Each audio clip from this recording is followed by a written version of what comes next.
The interesting thing is the Belgians actually had a solution to this, and they utilized a basket.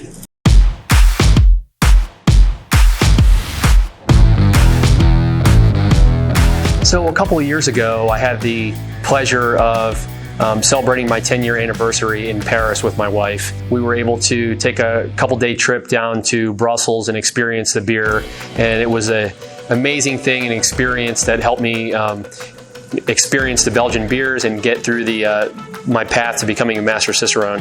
One thing that I kind of took from there was these funny-looking baskets, which they use for their national drink, the goose, and it's called a Lambic basket. And I thought it was an ingenious way to kind of pour the beer in a way that doesn't mix or slosh up the yeast that's on the bottom.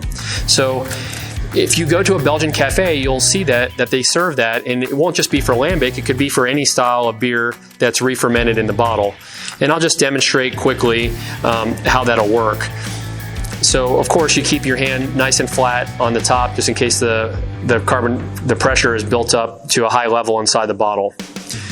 Then we'll remove the cage with my hand on top and hold from the bottom, twist, pointing the bottle away from me, gently releasing the pressure.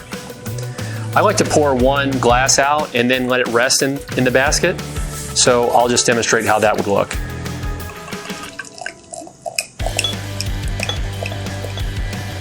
Pouring straight down the middle, a nice, rich, frothy, luscious, velvety foam.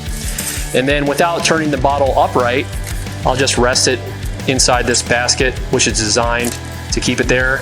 And then all the yeast stays at the bottom of the bottle, and the next time you pour, you can simply pour from the basket. And we're not making any sloshing at all in the beer. The yeast stays in the bottom. We're happy, there's no mixing.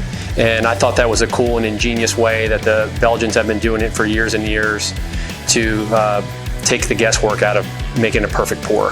Hi, I'm Joe Vogelbacher from Sugar Creek Brewery in Charlotte, North Carolina, and the 19th Master Cicerone in the world. Please like and subscribe if you're enjoying these videos, and if you have future ideas, please leave them in the comments below. Cheers.